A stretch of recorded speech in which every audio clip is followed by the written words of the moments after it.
हूँ एक बात, अंदाजे से न नापिए किसी इंसान की हस्ती। अंदाज से न नापिए किसी इंसान की हस्ती, क्योंकि ठहरे हुए दरिया अक्सर गहरे हुआ करते हैं। अक्सर अकेलेपन में वही गुजरता है जो जिंदगी में सही फैसलों को चुनता है। नमस्कार, जय हिंद। मैं विश्राम सिंह आप लोगों के सामने आज के अपने यूट्यूब चैनल टारगेट विद विश्राम सिंह में आपका स्वागत है। तो आज हम पढ़ेंगे करंट अफेयर्स की आगे की जो सीरीज है उसके बारे में पढ़ने की कोशिश करेंगे। और हैप्पी न्यू ईयर, नया साल के आप लोग को सभी को नया साल की बहुत सारा शुभकामनाएं, हार्दिक बधाई। आप नया साल में आपके लिए महत्वपूर्ण हो, आपके लिए वो हर चीज़ हासिल हो जो आप हासिल करना चाहते हैं, जो आप लेना चाहते हैं अपने लक्ष्य के प्रति। आपका ये 2023 आपको समर्पित हो। इसके लिए मैं ऊपर वाला से कामना करूंगा कि आपका हर वो लक्ष्य पूरा हो जो आप चाहते हैं। तो आइए आज हम बात करेंगे करंट अफेयर्स की दुनिया में एक आगे का सीरीज, नेक्स्ट सीरीज में क्या है। तो आइए, दिसंबर का लास्ट सेशन चल रहा है और जनवरी का भी हम लेकर आएंगे। तो आइए अगर बात कर लेते हैं पहला सवाल। और पहला सवाल क्या है कि हाल ही में किस राज्य की विधानसभा लोकायुक्त विधेयक पारित किया है। आपको बता दें कि ये महाराष्ट्र है। महाराष्ट्र ने लोकायुक्त विधेयक पारित किया है। आपको समझना ये है कि लोकायुक्त होता क्या है। और विधानसभा तो आपको पता है कि राज्य में जो भी विधानसभा, विधान परिषद होते हैं, जो कानून बनाते हैं, नियम बनाते हैं, वो विधानसभा होती है। और यहाँ पर हम ये समझना है आपको कि लोकायुक्त क्या होता है। आपको बता दें कि केंद्र में लोकपाल बोलते हैं। लोकपाल आपको पता है कि सीबीआई है, हर चीज है, जांच एजेंसी, जांच करने के लिए मंत्री को, विधायक को या किसी भी चीज को जांच करने के लिए आपको एजेंसियां बनाई गई है, जिससे आईबी है, एसबीआई, आईबी है, सीबीआई है, रो है, ऐसे ऐसे करके जांच एजेंसियां बनाई गई है। तो आपको बता दें कि मुख्यमंत्री से लेकर विधायक से लेकर प्रधानमंत्री से लेकर सबको जांच करने के लिए लोकपाल बनाया गया है हमारे केंद्र में। मंत्रिपरिषद से लेकर प्रधानमंत्री तक ये जांच कर सकता है।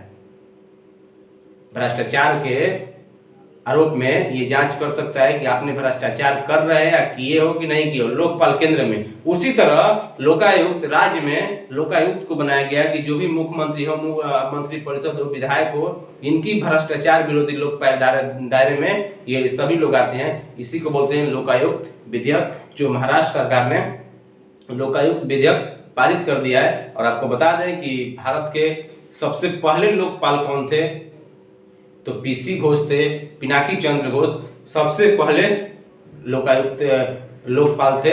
और आपको बता दें कि वर्तमान में कौन है, तो प्रदीप कुमार मोहंती, ये भारत के दूसरे लोकपाल हैं, जो वर्तमान में भी प्रदीप कुमार मोहंती हैं। और पहले कौन थे, पीसी घोष।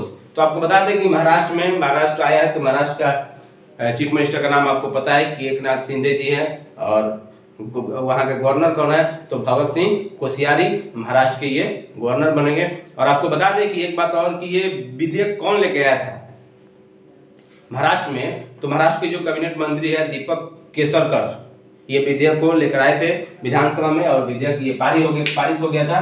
तो इसके लिए महत्वपूर्ण हो जाता है आपके एग्जाम के पॉइंट ऑफ व्यू से, क्योंकि ये बहुत चर्चा में रहता है लोकपाल और लोकायुक्त। तो एक पहला क्वेश्चन आप समझ चुके होंगे कि लोकायुक्त किसको बोलते हैं और लोकपाल किसको बोलते हैं। दूसरा सवाल दोस्त, हाल ही में इजराइल के दोबारा से प्रधानमंत्री कौन बने हैं। तो आपको बता दें कि इससे ये पता चलता है कि दोबारा से मतलब वो पहले भी बन चुके हैं।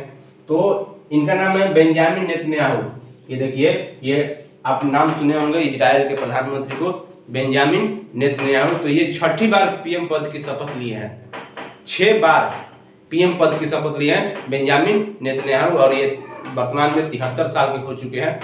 और आपको बता दें कि इजराइल बहुत पावरफुल कंट्री है। और इनकी जनसंख्या की बात करें तो कम से कम 96-97 लाख की जनसंख्या, ज़्यादा जनसंख्या नहीं है। और आपको बता दें कि इसकी ये राजधानी की बात करें तो राजधानी यरूशलेम है। और इनको 63 सांसद का समर्थन प्राप्त है, 63 सांसद का समर्थन प्राप्त है। और इनके विपक्ष में 54 वोट पड़े थे विपक्ष में। और टोटल इनके सीट कितने थे, 120 में 63 सांसद की समर्थन इनको प्राप्त है। इसलिए इनको वहां का प्रधानमंत्री बनाया गया है। तो आप देख सकते हैं यहाँ पर इजराइल के दोबारा से प्रधानमंत्री कौन बन गए, तो बेंजामिन नेतन्याहू ये 6ठी बार प्रधानमंत्री पद की शपथ लिए हैं, जो 73 साल के हो चुके हैं। बहुत ये पावरफुल प्रधानमंत्री माने जाते हैं इजराइल के, तो इजराइल के प्रधानमंत्री बन चुके हैं। आइए तीसरा सवाल पर बात करते हैं दोस्त, कि हाल ही में किस देश के महान फुटबॉलर, देखिए बहुत अच्छा सवाल है, कि हाल ही में किस देश के महान फुटबॉलर पेले नाम है, पेले का 82 वर्ष की उम्र में निधन हो गया। ये ब्राजील के हैं, ब्राजील के ये महान फुटबॉलर हैं जिनकी निधन, अभी कैंसर से जूझ रहे थे ये पेले साहब, और 82 वर्ष की उम्र में इनकी निधन हो गई। और इनकी उपलब्धियां बता दें तो 3 विश्व कप ये जीते हैं 1958 से लेकर, आपको बता दें कि 3 विश्व कप 1958, 1962 और 1970, ये 3 विश्व कप जीते हुए हैं पेले। और आपको बता दें कि तीन बार के ये वर्ल्ड कप जीते एकमात्र ऐसे खिलाड़ी हैं। और आपको बता दें कि इनकी उप नाम जो है ना, ओरी द किंग, इनकी उप नाम है ओरी द किंग। और ये कैंसर से जूझ रहे थे और इनकी मौत हो गई। अभी कैंसर है तो मौत हो जाएगी, इसका कोई इलाज नहीं है, इलाज हो भी रहा है तो किसी का ठीक हो रहा है, किसी का नहीं हो रहा है। और आइए चौथा सवाल बात करते हैं, किस देश के पूर्व राष्ट्रपति, देखिए यहाँ पर किस देश के पूर्व राष्ट्रपति को ही सजा मिल गया है, 11 साल की सजा सुनाई गई है।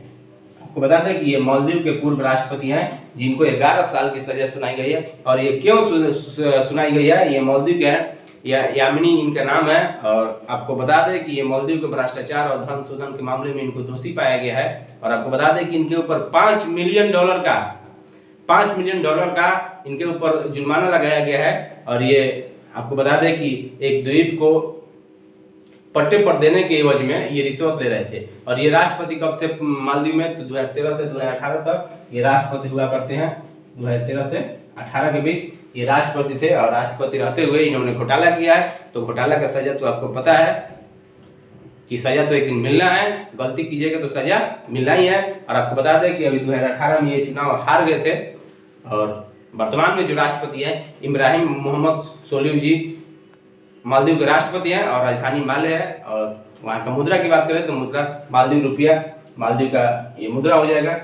और नेक्स्ट सवाल, 5 नंबर सवाल, अटल स्मारक कहाँ बनाया जाएगा। आपको बता दें कि अटल स्मारक अटल बिहारी वाजपेयी के नाम पर ये अटल स्मारक बनाया जा रहा है। ये ग्वालियर में बनाने का फैसला किया गया, सरकार ने इसकी मंजूरी दे चुकी है कि अटल स्मारक बनाया जाएगा। और ग्वालियर में क्यों बनाया जाएगा, तो आपको बता दें कि ये ग्वालियर में इसलिए मनाया जाएगा कि अटल बिहारी वाजपेयी जी का वो जन्म स्थली ग्वालियर में ही है। इसके लिए सरकार ने, जो प्रदेश सरकार है, जमीन आवंटित कर दी गई है कि यहाँ पर आप बना सकते हैं।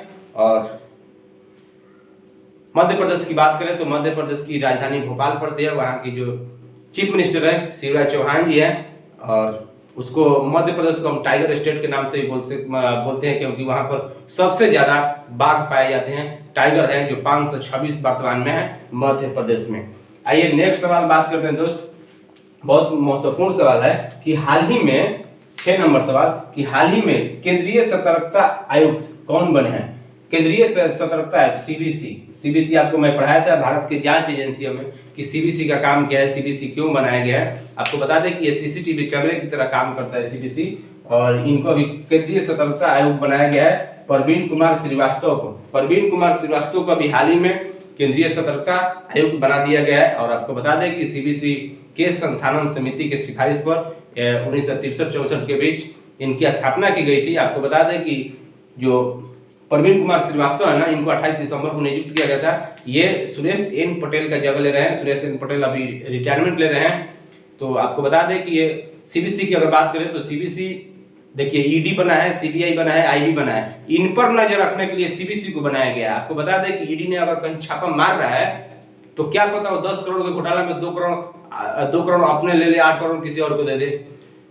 उसको भी जांच करने के लिए, उस पर नजर बनाने के लिए सीबीसी का स्थापना किया गया कि जो भी अधिकारी हैं, कर्मचारी हैं, घोटाला अगर करते हैं तो उनकी जांच कौन करेगा, उनकी जांच सीबीसी करेगा। तो उसी के लिए सीबीसी बनाया गया। तो अभी हाल ही में जो केंद्रीय सतर्कता आयुक्त है प्रवीण कुमार श्रीवास्तव को बनाया गया। और सीबीसी की जो स्थापना हुई के संस्थानम समिति की सिफारिश पर इसकी स्थापना की गई थी। और जो भी है इनकी आयुक्त, जो भी है इनकी आयुक्तों की नियुक्ति कौन करता है, तो राष्ट्रपति करता है एक समिति के सिफारिश पर। और आपको बता दें कि भारत के पहले जो सीबीसी थे ना, वो कौन थे, तो नीतूर श्रीनिवास ये पहले सीबीसी थे भारत के, तो ये चीज आप याद रखिएगा। और सीबीसी के जो कार्यकाल होता है ये 4 वर्ष या 65 साल, ये दोनों में से कोई एक आप कंप्लीट कर लीजिएगा तो आपको घर जाना लाजमी है, आपको घर जाना पड़ेगा। नेक्स्ट सवाल दोस्त बात करते हैं 7 नंबर सवाल कि वर्ष 2022 का चौथा और अंतिम grand slam US Open tennis हाल ही में किस शहर में हुआ? तो ये दोस्त न्यूयॉर्क में हुआ। ये यूएसए के एक मशहूर शहर है न्यूयॉर्क, और न्यूयॉर्क किस नदी के किनारे स्थित है? तो ये हडसन नदी के किनारे स्थित है, आपको याद होना चाहिए। हडसन नदी के किनारे ये न्यूयॉर्क शहर बसता है। और आपको बता दें कि ग्रैंड स्लैम क्या होता है, तो बता दें कि टेनिस में साल भर में 4 ग्रैंड स्लैम किया जाता है, 4। और 4 वो कौन कौन है? तो ऑस्ट्रेलिया ओपन, आपको बता दें कि ऑस्ट्रेलिया ओपन अभी हाल ही में 2022 में हुआ था, वो मेलबोर्न में हुआ था, क्या समझे। दूसरा फ्रेंच ओपन, जो यहाँ पर जगह तो नहीं है, मैं लिख देता हूँ यहाँ पर, आप देख लीजिए। ऑस्ट्रेलिया ओपन ये मेलबोर्न में हुआ, और फ्रेंच ओपन ये फ्रांस की राजधानी पेरिस में, ये देख लीजिए। और विंबलडन ओपन होता है, विंबलडन ओपन, और ये लंदन में हुआ था। और जो यूएस ओपन है ये न्यूयॉर्क में हुआ है। तो आपको बता दें कि ये 4 फ्रेंच ये होते हैं, और 4 में ऑस्ट्रेलिया ओपन जो मेलबोर्न में, फ्रेंच ओपन फ्रांस की राजधानी पेरिस में, और विंबलडन ओपन जो सबसे पुराना है ग्रैंड स्लैम में वो अभी लंदन में हुआ है। और यूएस ओपन जो लास्ट न्यूयॉर्क में हो रहा है, यूएसए के न्यूयॉर्क में। तो ये चीज आप याद रखिएगा, बहुत महत्वपूर्ण है, यहाँ से सवाल बनते हैं। और आइए 8 नंबर सवाल, हाल ही में 1 सितंबर 2022 को किस राज्य में नुआखाई उत्सव, यहाँ से सवाल पूछे जाते हैं। कई भी त्योहार मनाते हैं, उत्सव मनाया जाता है, तो ये सवाल पूछे जाते हैं कि हाल ही में 1 सितंबर 2022 को किस राज्य में नुआखाई उत्सव मनाया गया है? तो ये दोस्त उड़ीसा है, हमारा प्यारा सा स्टेट है उड़ीसा, और उड़ीसा में नुआखाई उत्सव मनाया जाता है। आपको बता दें कि जो दक्षिणी छत्तीसगढ़ है ना, वहाँ भी नुआखाई उत्सव मनाया जाता है। तो आपको बता दें कि ये उड़ीसा है। नुआखाई कैसा ये उत्सव है? तो ये कृषि पर्व उत्सव है। आपको बता दें कि वहाँ के जो लोग हैं फसल काटने से पहले देवताओं को कृषि के चावल चढ़ाते हैं, वो खुश होते हैं उस कृषि को देखकर, कृषि के पैदावार को देखकर। तो हर साल नुआखाई उत्सव मनाया जाता है हमारे उड़ीसा में। और आपको बता दें एक चीज और याद रखिएगा कि जो वर्तमान में भारत के जो राष्ट्रपति है ना द्रौपदी मुर्मू जी, वो भी उड़ीसा स्टेट से ही आती है, उड़ीसा से संबंध है उनका, और वहीं से वो बिलोंग्स करती है। हमारे भारत के दूसरी महिला राष्ट्रपति द्रौपदी मुर्मू जी उड़ीसा से आती हैं, और उड़ीसा नुआखाई पर्व मना रहा है जो कृषि पर्व से संबंधित है। ये चीज आप याद रखिए। नेक्स्ट सवाल दोस्त बात करते हैं। नेक्स्ट सवाल बहुत दमदार है। NCRB, national crime report bureau, देखिए यहाँ पर एनसीआरबी द्वारा जारी रिपोर्ट के अनुसार भारत में महिलाओं के लिए सबसे असुरक्षित शहर कौन सा है? असुरक्षित की बात किया जा रहा है। आपको बता दें कि भारत की राजधानी दिल्ली है, जहां पर महिलाओं के लिए सबसे असुरक्षित शहर माना गया। एनसीआरबी का रिपोर्ट कहता है कि सबसे अगर खतरनाक शहर कोई है महिलाओं के लिए तो है दिल्ली। अभी हाल ही में न्यू ईयर में एक घटना आपने सुना होगा कि 4 किलोमीटर तक एक कार वाले 5 लड़कों के समूह थे, और एक लड़की को घसीटते हुए उनके जिस्म को चिथड़े कर दिया।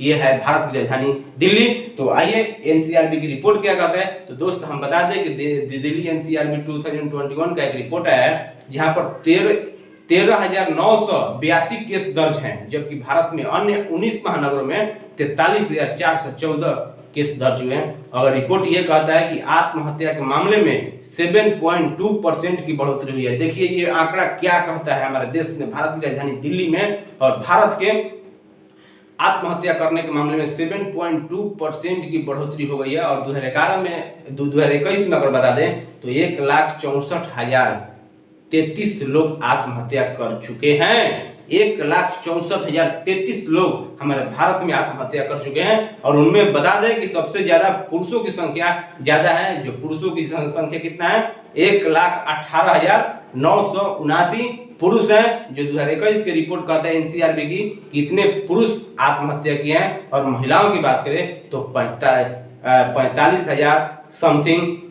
जो महिलाएं हैं ना, ये आत्महत्या कर चुके हैं। और भारत में सबसे ज्यादा अगर किस राज्य में आत्महत्या हुआ है तो हमारा बता दें कि सबसे सर्वाधिक आत्महत्या की रिपोर्ट हमारे महाराष्ट्र सरकार से, महाराष्ट्र से आया है, जो महाराष्ट्र में सबसे ज्यादा आत्महत्या लोग महाराष्ट्र में करते हैं। और असुरक्षित शहर की अगर बात करें दोस्त, तो दिल्ली, मुंबई, बेंगलुरु, ये सब महिलाओं के लिए असुरक्षित शहर माना गया है। ये बहुत दुख की बात है कि भारत की राजधानी दिल्ली या महानगर ये सब असुरक्षित क्यों होते जा रहे हैं हमारे महिलाओं के लिए, जो कि महिलाओं की सुरक्षा करना हमारा परम कर्तव्य है और हमको करना भी चाहिए। ऐसी हरकत कभी नहीं करना चाहिए कि महिलाओं को हम गलत नज़र से देखें या उनको सताएं, ऐसा नहीं होना चाहिए भारत की राजधानी दिल्ली में या भारत के किसी भी कोने में। तो आप इस पर नज़र बनाए रखिए कि आगे आने वाले 2023 का रिपोर्ट ऐसा न हो, कुछ सुधार हो, ये हम उम्मीद करते हैं आप लोगों से, आपके जो भी संगे संबंधी है उनसे। आइए 10 नंबर सवाल, मिखाइल गार्बोचे, देखिए नाम थोड़ा अलग है, मिखाइल गार्बोचे का 91 वर्ष की उम्र में निधन हो गया। आपको बता दें कि ये 91 वर्ष के थे मिखाइल गार्बोचे, इनकी उम्र 91 वर्ष की उम्र में निधन हो गया। ये कौन थे, आपसे सवाल पूछा जा सकता है कि मिखाइल गार्बोचे ये कौन थे। तो आपको बता दें कि ये यूएसएसआर का अंतिम राष्ट्रपति थे। आपके दिमाग में अब आएगा कि यूएसएसआर कौन है। आपको बता दें कि अभी हाल वर्तमान में जो रूस है ना, ये पहले यूएसएसआर हुआ करता था। आपको बता दें कि ये सोवियत संघ हुआ करता था और उसके अंदर में 15 देश टूटकर अभी अलग हुए हैं 1991 में। तो जब ये 15 देश एक साथ जुड़े थे ना, उसी को हम बोलते थे यूएसएसआर। क्या समझे, जो रूस से सब अलग अलग टूट गया, कजाकिस्तान, तजाकिस्तान, ये सब जो भी टूटे हैं छोटा छोटा देश, यूक्रेन, ये सब पहले एक ही देश हुआ करते थे जिनका नाम था यूएसएसआर, जिसको बोलते हैं सोवियत संघ। और सोवियत संघ के अंतिम राष्ट्रपति थे मिखाइल गार्बोचे। ये 91 वर्ष की उम्र में इनकी निधन हो चुकी है, जो कि उस टाइम का ये अंतिम राष्ट्रपति थे, अंतिम नेता थे यूएसएसआर का, जो 1991 में टूटकर ये बिखर गए, अलग अलग हो गए। तो वहां से इनकी भी चैप्टर क्लोज हो गई और आज इनकी मौत हो चुकी है। तो आप यहाँ से सवाल बन सकता है, पूछा जा सकता है, इसलिए आप याद रखिए दोस्त। आइए नेक्स्ट सवाल, हाल ही में पूरी दुनिया में ये बहुत मस्त सवाल है दोस्त, हाल ही में पूरी दुनिया में अकेले उड़ान भरने वाले सबसे कम उम्र के व्यक्ति कौन बन गए, तो मैक रदरफोर्ड। आपको बता दें कि ये अकेले उड़ान भर रहे हैं पूरी दुनिया में, सबसे कम उम्र के व्यक्ति बन गए। कितने साल के दोस्त, ये 17 साल के व्यक्ति हैं जो सबसे कम उम्र में पूरी दुनिया में उड़ान भर रहे हैं। उड़ान भरने का मतलब क्या, माइक्रो लाइट एयरक्राफ्ट से। आपको बता दें कि माइक्रो लाइट प्लेन से ये पूरे दुनिया के आसमान को नाप डाला। ये सबसे कम उम्र के पायलट बने हैं। क्या नाम है, मैक रदरफोर्ड। देखिए इनको सोलो ट्रिप का वर्ल्ड रिकॉर्ड भी इनके नाम ही है। सोलो ट्रिप का वर्ल्ड रिकॉर्ड किसके नाम है, तो मैक रदरफोर्ड के नाम है। ये आप याद रखिए, मैक के नाम, इतना ही नहीं, मैक के नाम सबसे कम उम्र के पायलट का लाइसेंस इनके ही नाम पे वर्ल्ड रिकॉर्ड है। सबसे कम उम्र के पायलट लाइसेंस जो मिला है ये मैक रदरफोर्ड को मिला है, जो एक माइक्रो लाइट प्लेन होती है, छोटा सा प्लेन होती है, ज्यादा बड़ा नहीं होती है, और उसी माइक्रो प्लेन से ये पूरे दुनिया के आसमान को नाप डाला है। तो इनके साहस को सलाम है। और ऐसे ऐसे वीर हमारे दुनिया में पाए जाते हैं जो माइक्रो प्लेन से पूरे दुनिया को नाप डाला।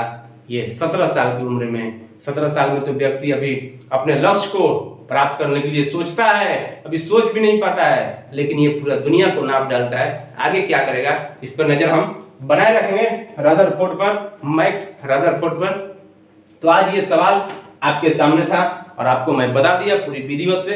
तो आप इसको देखना ना भूलिए, क्योंकि करंट अफेयर्स किसी भी एग्जाम के लिए एक रीढ़ साबित होता है। इसलिए current affairs is the pillar of all exam, चाहे आईएएस का एग्जाम हो, चाहे बीपीएससी का एग्जाम हो, चाहे यूपीपीसीएस का एग्जाम हो, कोई भी एग्जाम हो, चाहे चपरासी का हो, गैंगमैन का हो, खलासी का हो, करंट अफेयर्स आपका बहुत महत्वपूर्ण करता है। इसलिए आपको ये याद रखना जरूरी है। और चलिए फिर मिलेंगे किसी नेक्स्ट वीडियो में, तब तक नमस्कार, जय हिंद, जय भारत।